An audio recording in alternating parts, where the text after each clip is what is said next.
What if I told you that Rome, the empire that crushed kings, burned cities, and enslaved nations, nearly fell, not by foreign invaders, but by its own people? Not Carthage, not the Gauls, not Hannibal crossing the Alps, but the plebeians, the farmers, the craftsmen, the forgotten masses at the bottom of society. For centuries, Rome ruled them with arrogance, feeding them crumbs while demanding their blood on the battlefield. But one day they rose, and when they did, the entire empire trembled. Tell me, do you believe an empire can be destroyed not from outside, but from within? Secret password number 1, the people's fire. Comment it if you're still with me. Part 1. At the bottom of Rome's pyramid. Before Rome built aqueducts, marble temples, and legions that conquered the world, it built something else, a pyramid of power. And at its base, crushed under the weight of the entire republic, stood two classes that carried Rome on their backs, the slaves and the plebeians. The forgotten shadows, Rome's slaves. Slaves were Rome's invisible foundation. They plowed the fields that fed the cities, mined the silver that filled the treasury, and carried the stones that built the Colosseum. They had no names that history cared to remember. To the Senate, they were nothing but numbers, flesh to be bought and sold. Can you imagine living in a world where your child could be taken from you, not because of crime or debt, but because someone stronger decided you had no right to keep them? That was Rome. Some slaves, through rare fortune or talent, earned their freedom. A few became freedmen, climbing a single step on the ladder of status. But most remained chained in silence, their suffering buried under Rome's triumphs. The plebeians free but powerless. Above them were the plebeians, citizens without a voice, farmers who bent their backs under the burning sun, harvesting grain they could barely afford to eat. Merchants whose stalls lined the crowded streets, shouting prices to survive one more day. Artisans whose hands shaped Rome's tools, weapons, and pottery, yet who themselves were seen as disposable. They were called citizens, but what did that really mean? They had the right to bleed for Rome in war, but not to guide its politics. They could be sent to die in a legion's line, yet in the Senate their voices were as silent as the slaves below them. In the crowded tenements of the Subura, families crammed into one-room flats, the stench of smoke, sweat, and sewage filled the air. Rats scurried across uneven floors while children played gladiator with sticks, dreaming of glory they would never reach. For the plebeians, survival was a daily gamble. Bread was life. Grain distributions from the state were not charity. They were lifelines. A missed shipment meant hunger, riots, desperation. And still the senators mocked them as the mob. The patricians feasted on roasted meats, spilling wine on marble floors, while plebeian families prayed their children would not starve. And yet, beneath the weight of chains and poverty, something dangerous was growing. Resentment. Whispers that spread in markets and back alleys. Mothers asking, "Why must my son die for men who will never know his name?" Fathers demanding, "What is Rome worth if Rome forgets its own?" For centuries the plebeians endured. They bent their necks. They carried the burden. But one day, they would no longer carry Rome. They would shake it. They would rise. If you were born plebeian in Rome, would you have accepted your fate? Or would you have risen against it? Tell me below. And when the plebeians finally stood as one, the masters of the world found themselves powerless. Part 2. The Plebeian Revolt. The Struggle of the Orders. Rome called itself a republic, but to the plebeians, it was a prison. The Senate was reserved for patricians, the wealthy aristocrats who inherited both land and power. The plebeians could fight in wars, die for the state, pay taxes, but they had no true say in how Rome was governed. For generations they accepted this injustice, but every injustice has its limit, the secession of the plebs. Then came the breaking point. The plebeians did something unthinkable. They stopped playing the game. They refused to fight in the armies. They abandoned the city itself. In a single defiant march, thousands of plebeians left Rome and climbed to a nearby hill, later called the Sacred Mount. Imagine it. The streets of Rome, silent, the markets empty, fields unplowed, armies crippled. Without the plebeians, the lifeblood of the Republic drained away. The Senate panicked. Rome, the master of Italy, was being strangled not by foreign enemies but by its own citizens. Voices of defiance. The plebeians declared, "We will not return until our rights are recognized." They wanted protection from debt slavery. They wanted laws that shielded them from abuse by patrician magistrates. They wanted representation. And for the first time in Roman history, The patricians had to listen. Out of this revolt was born a new office, the tribune of the plebs. Elected only by plebeians, the tribunes had the sacred power to veto decisions of the Senate and defend the people from injustice. It was not just a victory, it was a revolution. Tell me, if you were a plebeian, would you have had the courage to walk away from Rome itself, knowing the Senate might brand you a traitor? But Rome's elite did not give up their power willingly. The struggle between patricians and plebeians was only beginning, and it would shake the foundations of the Republic. Part 3. The rise of the equestrians, Rome's new middle class. Rome was not built only on blood and stone. It was built on money. And as the Republic expanded, wealth began to shift in unexpected ways. From horsemen to businessmen. Originally, the equites, the equestrians, were literally horsemen, men wealthy enough to serve in Rome's cavalry. But as centuries passed, their role transformed. They left the battlefield and entered something far more dangerous: business.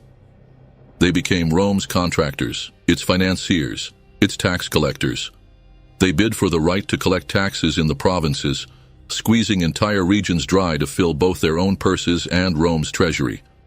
They managed trade routes, shipping grain, wine, and olive oil across the Mediterranean.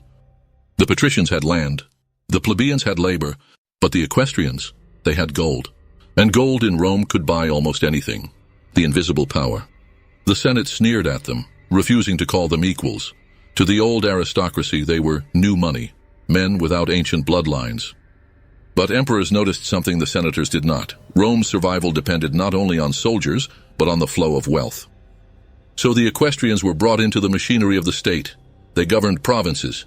They administered justice. They became the empire's bankers and bureaucrats.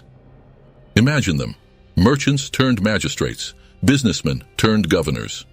Men who once sold wine in the Forum now commanded the fates of thousands in distant lands. A class between worlds. But here was the danger. The equestrians were neither senators nor plebeians. They stood in between, a new middle class with the ambition of nobles and the hunger of commoners. They could not command the Senate, but they could strangle its finances. They could not crown an emperor, but they could fund his wars. Their influence was subtle, but relentless. Rome was no longer only divided between rich and poor, patrician and plebeian. The rise of the equestrians twisted the balance, creating a new layer of competition and corruption. Do you think money is more powerful than politics? In Rome. It may have been. And above them all, watching, controlling, manipulating, were the senators, Rome's ancient aristocracy. But even their power had limits. Part 4. The aristocracy and the senators, lords of the Republic. If Rome was a body, the senators were its brain, ancient, calculating, and ruthless. To be a senator was not simply to hold office. It was to belong to an eternal bloodline. Families that claimed descent from the founders of Rome, men who believed the gods themselves had chosen them to rule. The weight of noble blood. Senators wore their rank like armor. The purple-bordered toga marked them as untouchable. They owned vast estates worked by endless rows of slaves. Their villas stretched across the Italian countryside, palaces of marble and gold standing as monuments to their superiority. But their true power lay not in their wealth, but in the Senate itself. Within those walls, decisions were made that could topple kingdoms, erase cities, and crown generals with glory, or send them into exile. They decided where legions would march. They decided how much grain the poor would eat. They decided which men would govern faraway provinces, and which would be quietly eliminated. The senators were not elected for short terms like tribunes. Their seat was for life. They were the living memory of Rome and its most dangerous conspirators. The puppet masters, even emperors had to fear them. For though Rome claimed to crown a supreme ruler, many emperors found themselves strangled not by foreign swords, but by senatorial daggers. It was senators who whispered plots in shadowed corridors, senators who forged alliances through marriages and bribes, senators who could raise an army with a word or destroy a reputation with a whisper. To be an enemy of a senator was to be a dead man walking. Tell me, what is more dangerous?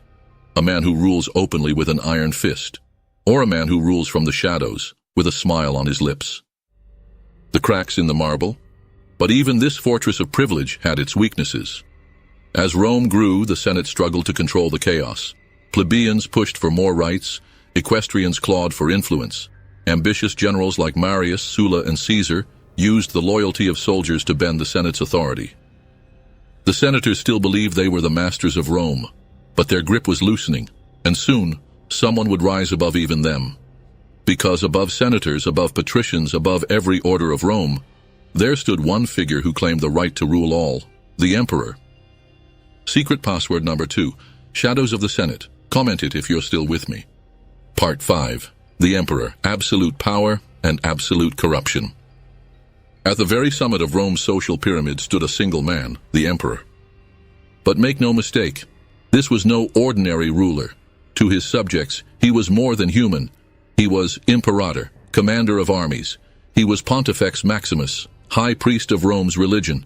He was the living embodiment of the state, the mask of authority. When Augustus seized power, he pretended Rome was still a republic. The Senate still met. Laws were still passed. But everyone knew the truth. Real power no longer flowed from the Senate House. It flowed from the palace. The emperor controlled the legions. He controlled the treasury. He controlled the cults of the gods themselves. Even the whispers of the Senate became little more than theater, a stage for decisions already made behind closed doors. In a single breath, the emperor could grant a man riches or erase his family from history. The cult of the emperor. Over time, power turned into worship. Statues of emperors towered in forums. Priests offered sacrifices in their names. Some were declared gods while still alive. To oppose them was not just treason, it was sacrilege. For the people, this created a strange duality. Emperors could be saviors or monsters, guardians of order or bringers of chaos. The line between mortal and divine blurred, and sometimes disappeared entirely. The corruption of power. But absolute power is a double-edged sword. Augustus ruled with caution, Trajan with discipline, Marcus Aurelius with philosophy. Yet others wore the crown like a dagger. Caligula drowned Rome in madness, naming his horse a senator and bathing in the blood of his enemies. Nero set the city ablaze while he played his lyre, blaming Christians for the fire to fuel his cruelty. The emperor could embody Rome's greatness or its darkest sins, and the people had no choice but to follow, to suffer, or to die. What do you fear more? A corrupt Senate ruling from the shadows or a single emperor drunk with godlike power? Tell me in the comments. The illusion of stability. The Senate pretended to remain relevant. The plebeians clung to bread and circuses. The equestrians sought profit where they could. But in truth, Rome's fate now rested on the shoulders of one man, and his whims could mean glory or destruction. Yet beneath this glittering mask of power something was stirring, because one day even the plebeians, the powerless masses at the bottom, would rise, and when they did, Rome itself would tremble. Part 6, the revolt of the plebeians. When the base of the pyramid shook the empire, Rome thought its foundations were unshakable. Senators ruled, emperors commanded, generals conquered. But they forgot one truth: an empire rests on its people, and when those people decide they've had enough, even marble can crack. The breaking point. For generations, the plebeians, Rome's common citizens, bore the weight of empire. They fought in wars, they worked the land, they filled the markets with their labor, and yet they lived in constant debt, hunger, and humiliation. Their voices were ignored in the Senate. Their children went hungry while nobles feasted, and when taxes and debts pushed them into chains, many plebeians saw their lives reduced to little more than slavery. Rome was rich, but its foundation was bleeding. One day the plebeians simply walked out. They left the fields, abandoned the markets, and marched together beyond the city walls. It was not a riot. It was a secession of the people. Without their labor, Rome's heart stopped beating. A city brought to its knees. Imagine it, the markets silent, the fields barren, the streets empty of life. The senators, used to being obeyed without question, suddenly found their city paralyzed. The plebeians demanded rights, they demanded justice, they demanded a voice in the system that treated them as expendable. And Rome had no choice but to listen. From this revolt, the plebeians carved out new power. They won the right to elect their own leaders, the tribunes of the plebs, guardians who could veto the decisions of the Senate itself. For the first time in Roman history, the forgotten masses had teeth. Tell me, if the foundation of your society was built on your suffering, would you endure it quietly, or would you rise up? A warning written in fire. This revolt did not topple Rome, but it changed Rome forever. The Senate still ruled, the emperors still held the crown. Yet they were forced to share power, however reluctantly, with the very people they once despised. But here's the question. Was this the beginning of true justice in Rome, or just another illusion to keep the empire alive? Part 7. Legacy of Rome's social order. Rome's hierarchy was not just a ladder of power, it was a battlefield. From the slaves in chains, to the plebeians demanding justice, to the senators clinging to tradition, and the emperors playing gods, every rung of that pyramid was built on struggle. The true legacy, the revolt of the plebeians, proved something terrifying to the elites. The empire could not survive without the very people it oppressed. The tribunes of the plebs became a symbol that even the forgotten could force change. But Rome's lesson is not confined to the past. Every empire, every nation, every system of power faces the same truth. Ignore the masses long enough, and the foundations will shake. Reflection for today. How many times in history has this story repeated? How many governments rise on the backs of their people, only to fall when the suffering becomes unbearable? Rome thought it was eternal, but the cries of the plebeians remind us, no throne, no senate, no emperor is safe when justice is denied. Tell me, do you think Rome's downfall began not with barbarians at the gates, but with cracks in its own social order? If you stayed with me to the very end, comment the final password, eternal struggle. That way I'll know you've walked through every shadow and triumph of this story. And don't forget, if this journey through Rome's hidden truths struck you, like this video, subscribe for more, share it with a friend, and tell me in the comments what story of Rome you'd like to see uncovered next. Rome ruled the world with iron and marble, but in the end, it was not foreign swords that threatened her most. It was the restless voices of her own people.